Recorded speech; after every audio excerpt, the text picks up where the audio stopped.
Sarah Chen woke to the sound of screaming for the first 3 seconds. Her mind registered only the familiar discomfort of airline travel, the pressure in her ears, the recycled air, the distant hum of engines on Flight 447 from Dubai to London. Then, her brain caught up with her senses. Screaming meant danger, and danger meant something was very, very wrong. She opened her eyes fully, her Marine Force Recon instincts firing after 2 years of civilian life. The screaming was louder now, panicked, and real, coming from the front of the aircraft. She sat up slowly, in seat 15C, scanning the cabin. Everything looked normal at first. The same cramped rows, the same overhead bins, the same passengers, except people were standing in the aisles there. Hands raised their faces, pale with terror, and at the front of the economy section stood 3 men, dressed in ordinary clothes, but holding something that made every muscle in Sarah's body tense, weapons makeshift but deadly sharp metal objects that glinted under the cabin lights. This was a hijacking.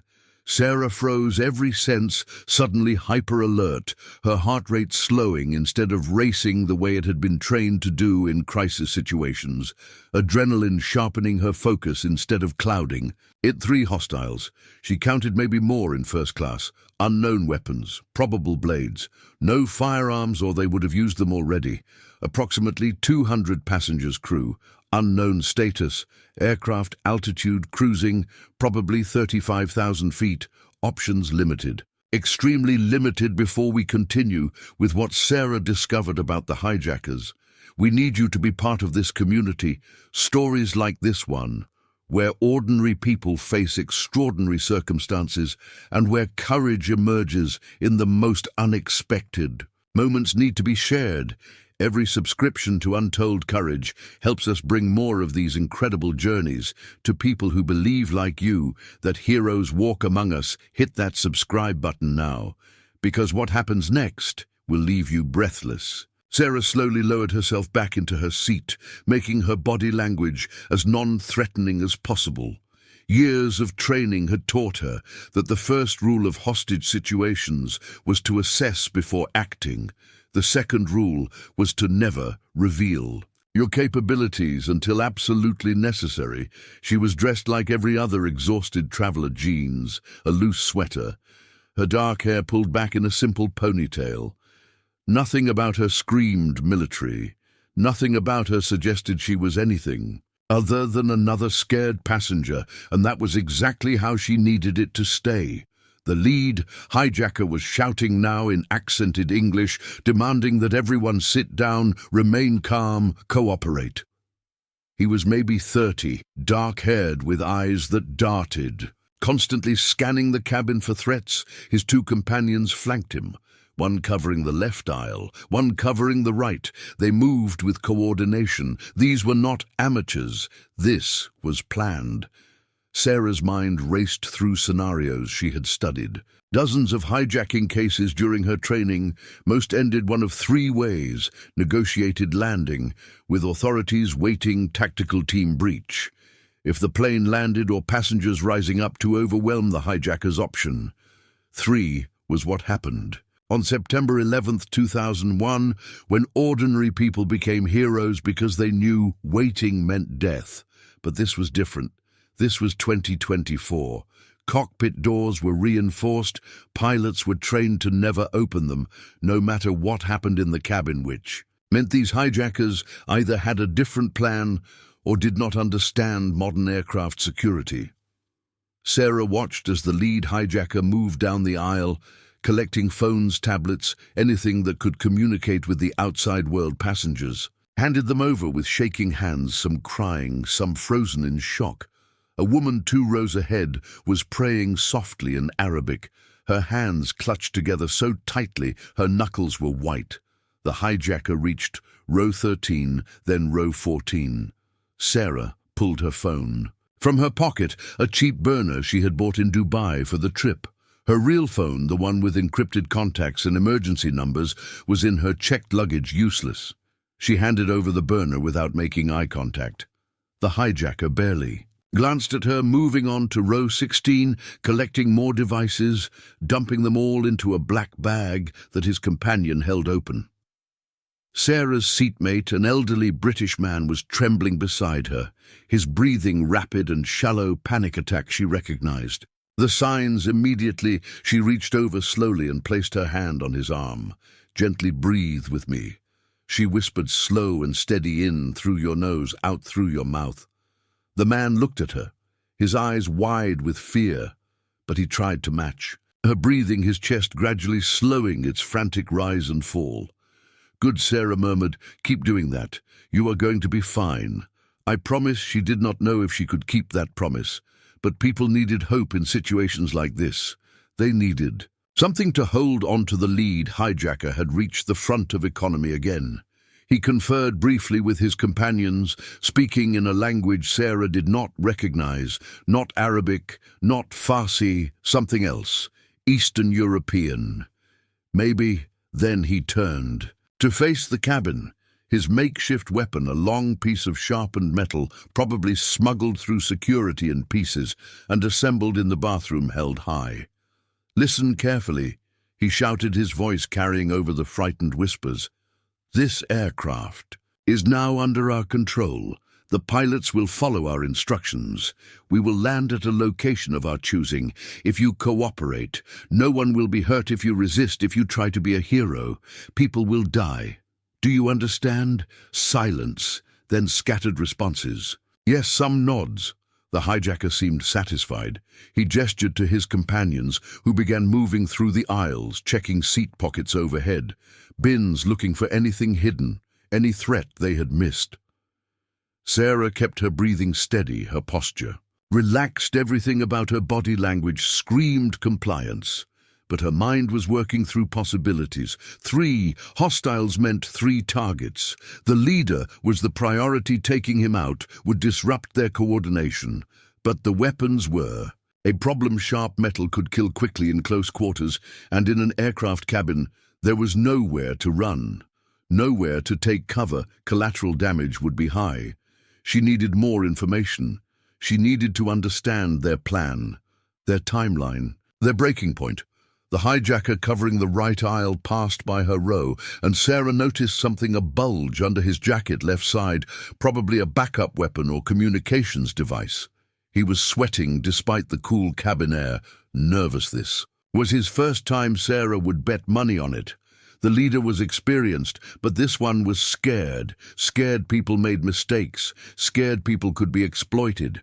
The hours crawled by the hijackers, rotated positions, one always watching the cabin, while the other 2 rested in the galley area. They had zip-tied the flight attendants' hands and seated them in the front row, visible to everyone, a reminder of their control.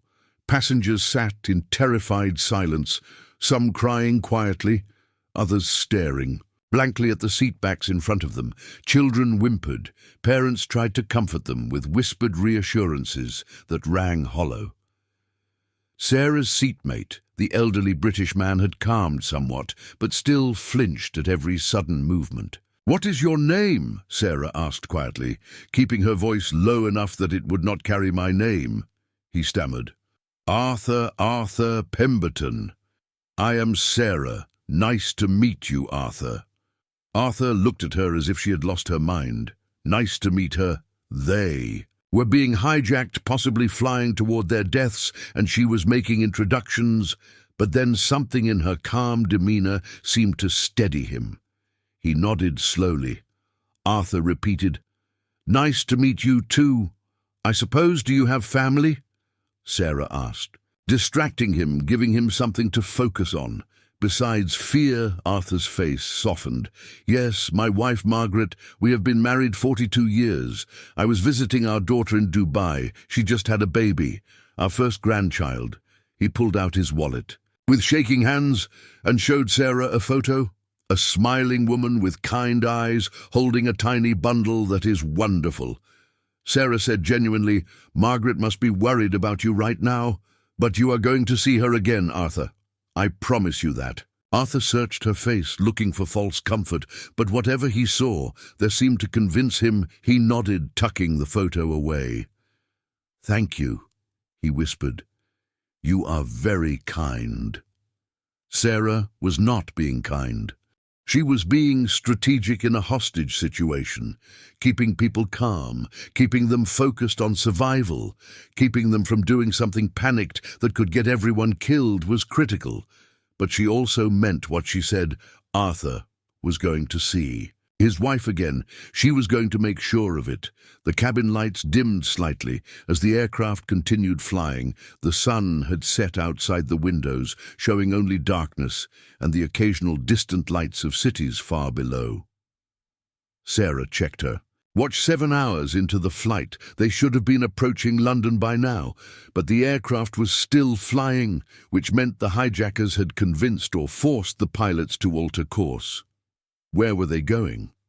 Another 3 hours passed. The tension in the cabin was suffocating. People shifted uncomfortably, needing bathrooms, needing water, needing relief from the fear that pressed down on them like physical weight. Finally, one passenger, a young man in his 20s, stood up. "Please," he called out in a shaky voice. "My little girl needs the bathroom. She is only 4, please." The lead hijacker turned cold eyes on him. Sit down now." "But she really needs," the young man insisted. Reaching for the child beside him, the hijacker moved fast, crossing the aisle in 3 strides and striking the man across the face with the back of his hand. The sound cracked through the cabin. The man stumbled backward, blood streaming from his nose. The little girl began to scream. The hijacker grabbed the man by his shirt and threw him back into his seat. I said, "Sit down. Next person who stands without permission dies. Do you all understand?" Terrified nods. Yes, murmured agreements. The little girl was sobbing now, her mother trying desperately to quiet her. The hijacker returned to the front. His point made Sarah felt rage building in her chest, hot and familiar, the same rage she had felt in Afghanistan when she saw innocent people brutalized by those with power, by those with weapons. But she pushed it down, locked it away. Rage made you stupid. Rage made you act instead of think, and thinking was the only advantage she had right now. She caught the eye of the nervous hijacker, the one who had passed her earlier. He was looking at the crying child with something that might have been regret or discomfort. Sarah filed that away. Weakness could be exploited later. Another hour passed. Sarah dozed lightly, the way she had learned to do in combat zones, never fully asleep, always aware of her surroundings, ready to wake at the slightest wrong sound. It was during one of these light dozes that she heard it, a voice, barely a whisper, coming from the row behind her. "Recon 6. Do you copy Recon 6? Sarah's eyes snapped open. Her heart suddenly racing. Recon 6. That was her call sign, her unit designation from her time in Marine Force Recon. A call sign that only a handful of people in the world would know. She turned her head slightly, pretending to adjust her position, and glanced back through the gap between seats. A man maybe 40 with close-cropped hair and a face she did not recognize, but eyes that she knew instantly. Military eyes. He was looking directly at her, his expression neutral, but his right hand was making small gestures in the gap between the seats, hand signals. Marine hand signals. He signed Recon 2 friendly. How many hostiles? Sarah's mind reeled. Recon 2, another Force Recon operator on this flight. What were the chances? She made a decision. Signed back 3, visible, possible more in first class, unknown. The man nodded slightly, then signed plan. Sarah thought fast, then signed assess, wait for opening. They could not act yet. Not with 3 armed hostiles and a cabin full of civilians. Any fight would result in casualties, but knowing she had backup changed everything, changed the calculations, changed the possibilities. The man signed, "Roger, wait for signal." Then he settled back into his seat, disappearing from her limited view. Sarah turned forward again, her heart still racing, but her mind clearer than it had been since she woke to screaming. They were not alone. She was not the only one trained for this. They had a chance. The lead hijacker was on his phone now, speaking quietly. Sarah could not hear the words, but his body language had changed. He was tense, angry. Something was not going according to plan. He ended the call and conferred with his companions, their voices rising slightly in what sounded like an argument. The nervous one was shaking his head, gesturing at the cabin at the passengers. The leader grabbed him by the shoulder and shook him hard, then pushed him toward the cockpit door. The nervous hijacker knocked a pattern: 3 quick, 2 slow, 1 quick. The cockpit door opened just a crack, and he slipped inside. Sarah processed this. The pilots were cooperating or being forced to cooperate, which meant the hijackers had leverage, something that made experienced pilots risk their aircraft, their passengers, their own lives. What kind of leverage? 10 minutes later, the nervous hijacker emerged from the cockpit, his face even paler than before. He said something to the leader in their language, and the leader's expression darkened. He turned to the cabin, and when he spoke, his voice was different, harder, more desperate. "We are diverting to an airfield in Libya." He announced. "There, we will refuel and continue to our final destination. Anyone who causes problems before we land, anyone who tries to alert authorities when we land, will be executed along with 10 other passengers chosen at random. Do you understand? Libya." Sarah's mind raced. Libya meant limited international oversight, meant potential for the situation to escalate. Dramatically meant this was not just a hijacking, this was something bigger. She glanced back again, trying to catch Recon 2's eye, but he was looking down at his hands, seemingly calm. But Sarah could see the tension in his shoulders. He had heard it too, and he was calculating the same variables she was. They needed to act before they landed once, on the ground in hostile territory. Their chances dropped to almost zero. The aircraft would be surrounded. The hijackers would have reinforcements. The passengers would be split up or worse. But acting now meant fighting in close quarters with civilians everywhere, meant risking a breach that could depressurize the cabin, meant potentially causing the aircraft to crash. All options were bad. Sarah needed to find the least bad option. The cabin lights flickered once, then stabilized. A few passengers gasped. The lead hijacker looked up at the ceiling, his expression briefly uncertain. Something was wrong with the aircraft, or the pilots were trying to signal. Something. Sarah filed that away too. Every piece of information mattered. Every small detail could become the difference between success and disaster. Her seatmate Arthur leaned close to her, his voice barely audible. "What is happening in Libya? What do they want?" Sarah looked at him and made a decision to trust him with a partial truth. "I do not know, Arthur, but I think we are going to have to do something about this before we get there." Arthur's eyes widened. "You mean fight them? But they have weapons. People could get hurt. People will definitely get hurt if we do nothing," Sarah said quietly. "Sometimes the dangerous choice is the only choice that gives everyone a chance." Arthur stared at her for a long moment, then slowly nodded. "What do you need me to do?" Sarah almost smiled. Arthur Pemberton, married 42 years, new grandfather, scared out of his mind, was ready to fight. "When do I tell you? Stay low, keep others calm, and when things start happening, do not be a hero. Just protect the people around you. Can you do that?" Arthur straightened slightly, some of the fear leaving his eyes, replaced by determination. "I was in the Falklands War," he whispered. "Did not see much action, but I remember the training. I can do what needs." "Doing good, man." Sarah said she meant it. The next 2 hours were the longest of Sarah's life. She sat perfectly still, her body relaxed, but her mind running through scenarios over and over: attack patterns, target priorities, civilian protection protocols. She knew Recon 2 was doing the same somewhere behind her. They needed a signal, a moment when the hijackers were distracted or separated or vulnerable. That moment came at hour 14 of the flight. One of the hijackers, the quiet one who had barely spoken, went to the bathroom in the rear galley. The nervous one was in the cockpit again, talking to the pilots that left only the leader in the cabin. Sarah caught Recon 2's eye in the reflection of a window, 3 fingers, 1 leader, she. As signed, he nodded. Signed back on your mark. Sarah's heart rate slowed, her breathing deepened, everything her body had been trained to do before combat clicked into place. She turned to Arthur quietly. Now tell everyone in your row when I move, get. Down on the floor, Arthur nodded and began whispering urgently to the passengers beside him. The message spread slowly, carefully, row by row, people understanding that something was about to happen. Sarah stood up. The leader's head snapped toward her. Sit down, he barked, his weapon rising. I need the bathroom, Sarah said, her voice shaking intentionally, playing the scared passenger. I am sorry. I cannot wait anymore. I will be quick. I promise. The leader hesitated.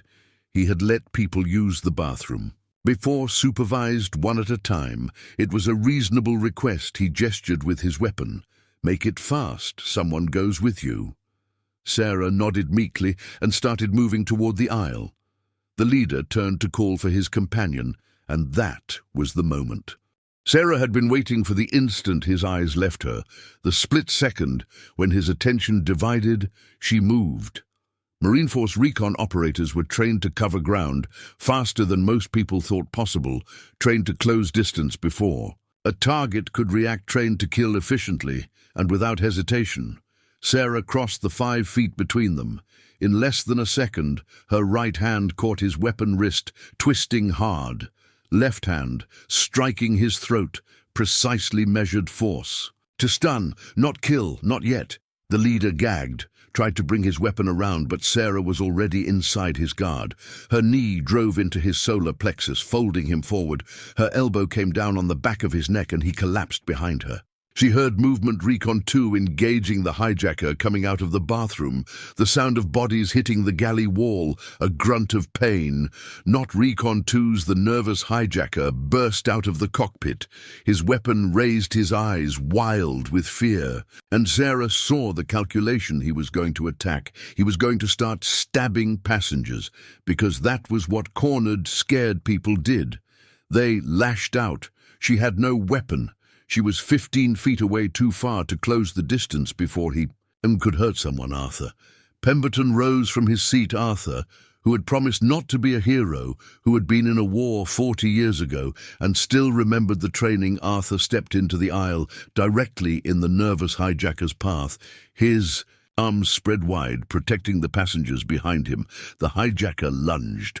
Arthur caught his wrist, with both hands holding the weapon away from his body. They struggled, Arthur's face red with effort, the younger man's strength beginning to overcome him. Sarah launched herself forward, covering the distance in 4 running steps. She hit the hijacker from the side, all her weight, all her momentum, driving him away from Arthur, slamming him into the seats. They went down hard, Sarah on top, her hands finding his weapon wrist, slamming it against the armrest once, twice, until his fingers opened and the weapon clattered away. She pinned him face down, her knee in his back, her hand twisting his arm behind him at an angle that made him scream, "Stay." "Down," she commanded, "or I break it." He went still. Recon 2 appeared, dragging the unconscious 3rd hijacker, his knuckles bloody, his expression calm. "Is the leader secure?" he asked, military professional. Sarah looked back. The lead hijacker was on the floor, Arthur standing over him, holding the dropped weapon with shaking hands pointed at the man's head. "He is now," Sarah said. "Get me zip ties, anything we can use to restrain them." Passengers were standing now, some crying, some cheering. One woman was praying loudly, thanking God in 3 different languages. Flight attendants, freed from their restraints, rushed forward with plastic flex cuffs used for unruly passengers within minutes. All 3 hijackers were secured, hands behind backs, ankles. Bound faces down in the aisle. Recon 2 checked each one efficiently, making sure they were breathing but completely immobilized. Sarah stood, her legs suddenly shaky with adrenaline dump. She looked at Arthur, who was handing the weapon to a flight attendant, his hands still shaking. "You okay, Arthur?" Arthur looked at her and laughed, a slightly hysterical sound. "I think I just fought a hijacker," he said wonderingly. "Wait until I tell Margaret." She will never believe it. You saved lives, Sarah said. Seriously, you are a hero, whether you wanted to be or not. The cockpit door opened, and the captain emerged, a tall woman with grey-streaked hair and exhausted eyes. She looked at the restrained hijackers, at Sarah and Recon too, at the cabin full of shocked passengers. Someone want to tell me what just happened? Passengers rose up, Sarah said simply. The captain nodded slowly, then smiled grimly. Well, thank God for that.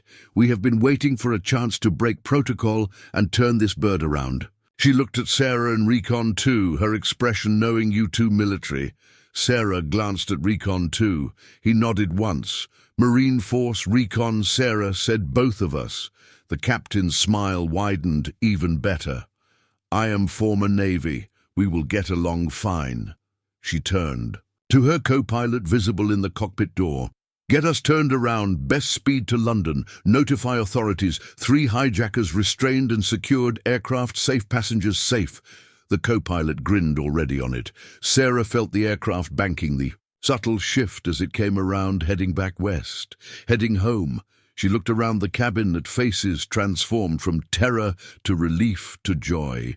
People were hugging, crying, laughing. The little girl who had needed the bathroom earlier was being held by her mother, both of them safe. Arthur was sitting in his seat showing the photo of his wife and new grandchild to anyone who would look, talking excitedly about how he could not wait to tell them this story. Sarah caught Recon 2's eye across the cabin. He gave her a slight nod. Respect between operators, between people who had done what needed doing, and she nodded back. The aircraft settled into its new heading. London was 6 hours away. 6 hours of statements and medical checks and passengers wanting to shake their hands, wanting to thank them, wanting to hear how they knew what to do. Sarah did not care about any of that. She cared that everyone on this flight was going home, that Arthur would see Margaret, that the little girl would grow up, that 3 men who thought they could terrify innocent people had learned otherwise. She sat down in her seat, exhausted. Arthur looked at her. Are you really going to be okay, Sarah? He asked. You look tired. I am always okay, Arthur, Sarah said. It was mostly true. Recon 2 made his way forward and crouched in the aisle beside her row. I did not catch your real name, he said. Sarah Chen, you Recon 2, grinned Marcus Wade. I was in your unit 5 years after you transferred out. Heard stories about you, the operator who took down 3 hostiles in Kandahar with no backup. Sarah smiled faintly.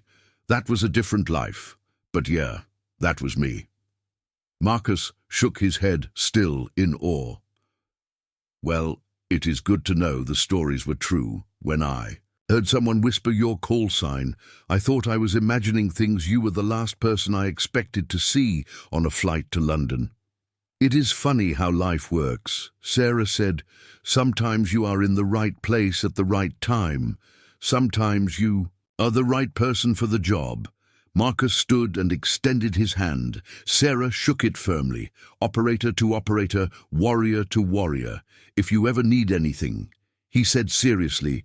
Recon looks after its own, always. I know, Sarah said, and thank you for having my back. Marcus nodded once, then returned to his seat, leaving Sarah alone with her thoughts. The cabin had quieted, people settling into the long flight back, processing what had happened, starting to believe they were really safe. Flight attendants moved through the aisles, offering water blankets, quiet reassurance. The captain made an announcement praising the passengers for their courage, promising that everyone would be met by medical and psychological support when they landed. And as the aircraft flew through the darkness over the Mediterranean Sea, heading back towards safety, Sarah Chen closed her eyes, not to sleep, but to center herself, to acknowledge what had happened and let it go. She had been a Marine Force Recon Operator 1, of the most elite warriors in the world, trained to do impossible things in impossible situations. She had left that life behind 2 years ago, thinking she was done, thinking she could be a civilian. But today had proven something she suspected all along. Some things you never stopped being. some training, never left you. Some part of you would always be ready, would always stand up when others needed protecting, and Sarah Chen, formerly Recon 6, was at peace with that. She had saved lives today. She and Marcus and brave Arthur Pemberton, they had turned terror into hope. They had proven that evil did not always win, that sometimes the right people were in the right place, that sometimes heroes were just ordinary passengers in row 15, who woke up when they were needed. The sun would rise in a few hours, Flight 447 would land safely in London, passengers would reunite with families, stories would be told, lives would continue, and Sarah Chen would go back to being ordinary, to being invisible, to being just another person in the crowd, until the next time, the next moment, when someone needed her, because that was who she was. That was what Recon 6 meant. It meant you never stopped serving, never stopped protecting, never stopped being ready, and she was ready, always had been, always would be. The aircraft flew on through the night, carrying its precious cargo of lives saved, of terror, defeated, of hope, restored, and in seat 15C, Sarah Chen smiled and let herself rest, knowing that today she had made a difference, knowing that today she had been exactly who she needed to be: a warrior, a protector, a marine. And somewhere in the darkness, 3 restrained hijackers lay on the cabin floor. Their plans shattered their power. Broken learning, the hardest lesson of all: never underestimate the quiet ones. Never assume the woman sleeping in row 15 is just another passenger, because sometimes she's something far more dangerous. Sometimes she is a United States Marine. And Marines never quit, never surrender, never let evil win, not on their watch, not ever. Flight 447 continued its journey home. The wheels of Flight 447 touched down at London Heathrow just after dawn. Emergency vehicles lined the runway, their lights painting the morning sky in shades of red and blue. Sarah watched through the window as armed response units took positions around the aircraft, efficient, precise, exactly as they should be. The captain's voice came over the intercom, steady and calm. "Ladies and gentlemen, we have landed safely. Authorities will board shortly to take the hijackers into custody. Please remain seated and follow all instructions. You have all shown incredible courage today." "Thank you." Sarah felt Arthur shift beside her. He was gripping the armrest, his knuckles white despite everything being over. "You did it, Arthur," Sarah said quietly. "You are." Home safe. Arthur turned to her, his eyes bright with unshed tears. "Because of you, because of that young man back there." He gestured toward Marcus. "Because we had people like you on this plane." "Not just us."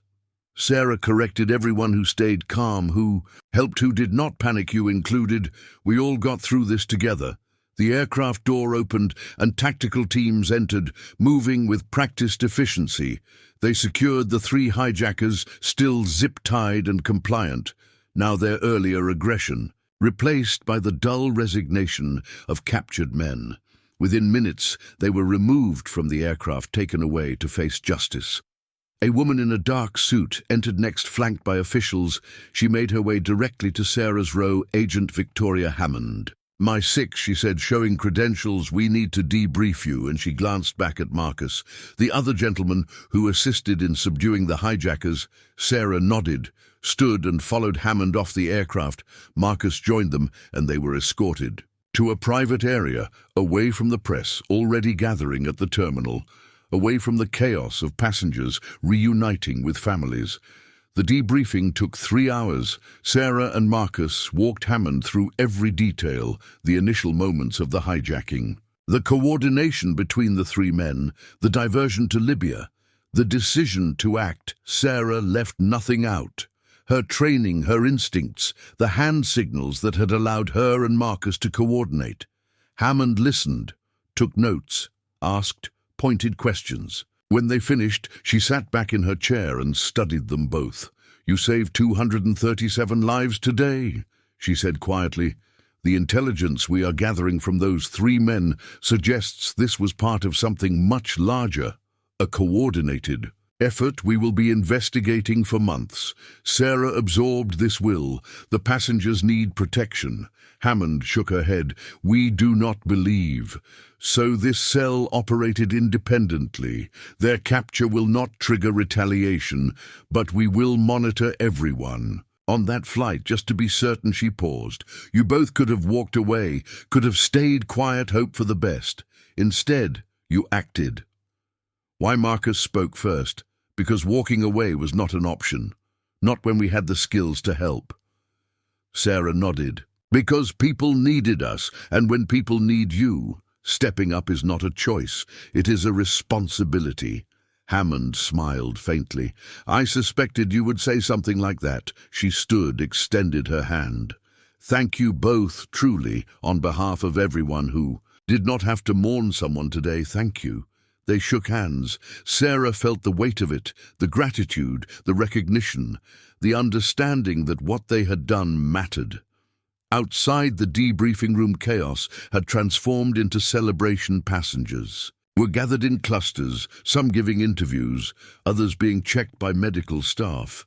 Sarah spotted Arthur surrounded by family, an elegant woman with silver hair. Margaret no doubt was holding him tightly, their adult daughter beside them, holding the baby Arthur had traveled so far to meet. Arthur saw Sarah and broke away from his family, crossing the terminal in quick steps. He grabbed her hands, his grip strong despite his age. I will never forget what you did, he said. Never. My family will. Know your name. We will tell this story, and we will make sure people understand that heroes are real. Sarah felt her throat tighten. Arthur, you were the hero. You stepped in front of that man knowing what could happen. That takes more courage than anything I did. Arthur shook his head. We were all heroes today, every single person on that flight, but you were the one who gave us a chance. He pulled her into a brief, tight hug, then returned to his family. Marcus appeared beside Sarah, his bag over his shoulder, ready to leave. Quite a day, he said. Quite a day. Sarah agreed. Marcus pulled out his phone, showed her his screen. I am putting my number in your contacts, he said. Recon looks after its own. I meant that if you ever need anything, a job, a reference backup in a tight situation, you call me. Sarah added his number to her phone, then gave him hers. Same goes for you. She said, we are family now, the kind that does not need reunions to stay connected. Marcus smiled, saluted casually, and headed for the exit. Sarah stood alone in the terminal, watching the sunrise through the massive windows, painting everything in gold. She thought about the past 18 hours, about fear and courage, about the thin line between ordinary and extraordinary, about how quickly life could change. Her phone buzzed, a text from a number she did not recognize. Saw the news, you were on that flight. Are you okay? It was signed J. Rodriguez, another member of her old unit, someone she had not spoken to in years. Sarah smiled and typed back, I am okay. Took care of business the way we were taught. The response came immediately. Recon 6, still living up to the name. Proud of you. Sarah put her phone away, grabbed her carry-on bag, and walked toward the exit, toward whatever came next. She had come to Dubai for a vacation, a chance to disconnect from her past, from the military life she had left behind. Instead, she had been reminded that some things never left you, some identities were permanent. She was Sarah Chen, civilian consultant, trying to build a quiet life, but she was also Recon 6 Marine Force Recon operator, trained to protect, to fight, to stand up when others could not. And she was okay with that, with being both, with carrying that dual identity, because the truth was, the world needed people like her, people like Marcus, people who would not look away when evil showed its face. People who understood that sometimes violence was necessary to protect the innocent.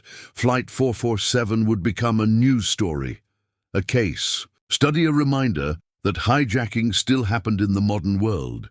But for Sarah, it was something else. It was confirmation that she had made the right choices in her life, that the years of training, the sacrifices, the hardships had all been for something real. She walked out into the London morning, breathed in the cool air and smiled. Somewhere Arthur was holding his grandchild, telling Margaret about the extraordinary woman in seat 15C who had saved his life. Somewhere Marcus was calling, his own family telling them he was safe, leaving out the details that would worry them. Somewhere 3 men sat in interrogation rooms, their plans destroyed their freedom. Gone, learning that terror had limits, that courage had none. And Sarah Chen walked into the city, anonymous once more, just another traveler in a crowd of thousands. But she knew the truth, and that was enough. She was Recon 6. She was a protector. She was ready, always watching, always willing to stand up when the moment demanded it, because that was what Marines did. That was what heroes did. They showed up, they fought, they won, and then they went back to being ordinary, waiting for the next time they were needed. Sarah hailed a taxi, gave the driver an address, and settled into the back seat. As London rolled by outside the windows, she closed her eyes, not to sleep, but to rest, to let the adrenaline finally fade, to return to herself. The quiet woman, the invisible warrior, the hero in row 15 who would do it all again. Without hesitation, if called upon, because some people were born to protect, and Sarah Chen was one of them today, tomorrow, forever. The taxi drove on, carrying her toward the rest of her life, toward whatever adventures awaited, toward the beautiful, ordinary, extraordinary existence of being both civilian and soldier, both peaceful and dangerous, both Sarah and Recon 6, and she was ready for all of it.